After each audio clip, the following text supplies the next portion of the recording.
The morning Adaisy Okonjo signed her final nursing certificate, she also signed away 7 years of her savings to put the boy she loved through medical school.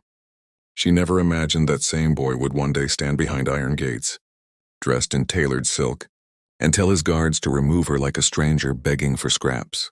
Adaisy had grown up in a modest bungalow in Enugu, raised by a widowed mother who sold akara by the roadside to keep her in school. When she met Chibueze Nnamdi at nursing school, he was a struggling medical student with holes in his shoes and hunger in his eyes, but he had a smile that promised the world. She fell for him the way young hearts do, completely and without caution. When his father passed and his family's small business collapsed, it was Adaisy who quietly began paying his tuition, working double shifts at the hospital, skipping meals so he could buy his textbooks, standing beside him through every exam, every sleepless night, every moment of doubt. If you believe in kindness and second chances, take a moment right now to like this video, drop a comment, share it with someone who needs hope today, and subscribe to Whispering Tale Stories, because what happens next will remind you why love and sacrifice still matter. 6 years passed. Chibueze became Dr. Nnamdi, celebrated at his graduation, with a chest full of pride that Adaisy had built with her bare hands. She wept tears of joy that day, believing their hardest years were behind them, that soon they would marry and finally rest from the weight of struggle. But something shifted the moment he began his residency at a prestigious hospital in Lagos. The boy who once kissed her forehead after 12-hour shifts started coming home late, distracted, cold. He spoke less of their future and more of colleagues with connections, of investors, of opportunities she wouldn't understand. Adaisy told herself it was just stress, that the man she'd loved through poverty would not abandon her now that comfort was within reach. She was wrong. 3 years later, Chibueze was no longer just a doctor. Through a combination of ambition, charm, and marriage into old money, he had become co-owner of a private hospital chain, a man whose name appeared in business magazines, a man who now lived behind gates in Ikoyi with security men and a fleet of cars gleaming in the sun.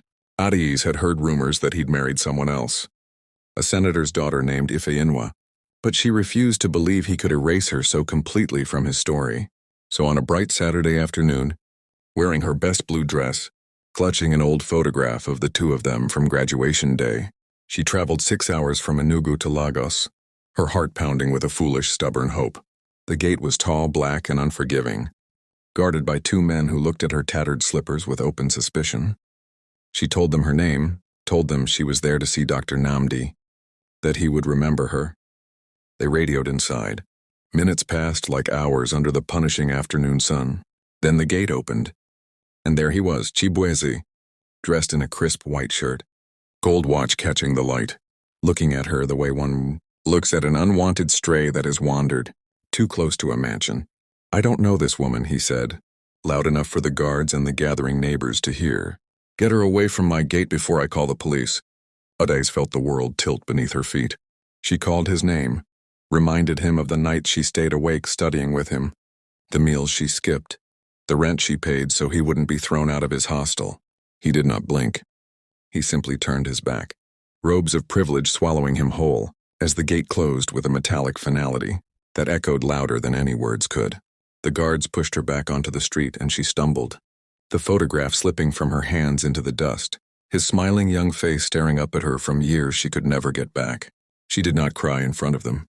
She would not give him that satisfaction. She picked up the photograph, dusted it off, and walked away with her spine straight, though inside everything had crumbled. What Chibueze did not know, what none of them knew, was that a black car had been parked quietly across the street the entire time, and inside it sat a man named Obinna Adeyemi, one of the wealthiest hospital investors in West Africa, a man who had funded 3 of Chibueze's private clinics without ever meeting him in person, because all negotiations had gone through lawyers. Obinna had recognized something in the woman being humiliated at the gate. Not her face, but her composure, the quiet dignity in the way she refused to beg or weep before strangers. He had his driver follow her, not out of pity but curiosity, the kind that comes from a man who has learned to read character in a single glance. He found her sitting alone at a small roadside canteen, staring at nothing, the photograph now folded gently into her worn handbag. He introduced himself simply without his titles and asked if he could sit. Over the next hour, Adais told a stranger what she had never told anyone. The years of sacrifice, the love she'd given freely, the betrayal that had just unfolded behind that gate. Obina listened in silence, something tightening in his chest, because he too had once been poor, once been overlooked, and he recognized in her story the same invisible labor that so often builds the empires of ungrateful men. He did not offer her money that day, only his card, and a promise that the hospital board he sat on was searching for a head nurse to oversee patient care, standards across their new flagship facility, a position with dignity, with respect, with a salary that would let her mother finally retire from selling akara on dusty roadsides. Adais almost refused out of pride, but exhaustion and hope wrestled within her, and hope quietly won. Months passed. Adais poured herself into the, new role with the same devotion she'd once given, a man who didn't deserve it. And slowly Lagos began to know her name for her own accomplishments, not as an appendage to someone else's success. Obina found reasons to visit the hospital more often than necessary, drawn not just to her competence, but to the warmth she carried despite everything life had done to harden her. Their friendship deepened slowly, respectfully, built on honesty rather than desperation, until one evening over a quiet dinner, he confessed that he had not forgotten the woman at the gate, and that watching her rebuild herself had been the most humbling thing he'd ever witnessed. Word of their courtship spread through Lagos society exactly as such things do, and it reached Chibueze precisely as poetic justice often does, at the worst possible moment. His hospital chain, it turned out, depended heavily on continued investment from Obina's group, and when Obina quietly began reviewing which partners aligned with his values, Chibueze's name did not survive the cut. Adais never asked for revenge, never orchestrated his downfall. She simply lived her truth, and truth has a way of dismantling arrogance all on its own.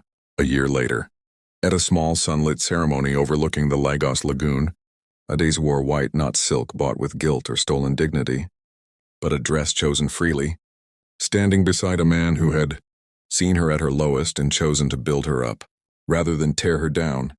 Her mother sat in the front row weeping proud tears, finally resting after a lifetime of roadside labor. Chibueze was not invited and did not matter, because Adais had learned that closure doesn't always come from confrontation. Sometimes it comes from simply walking into a better life and never looking back. If this story touched your heart even a little, please take a moment to like this video and leave a comment below, because your support means everything to us here at Whispering Tales Stories, and it helps this message of kindness and second chances reach someone else who needs it today. Before we close, if the word grace describes how you feel after hearing this story, type it in the comments right now, because sometimes the most powerful thing we can offer each other is simply believing that good things still come to good people. Adais Okonjo never became bitter, never let betrayal define her story.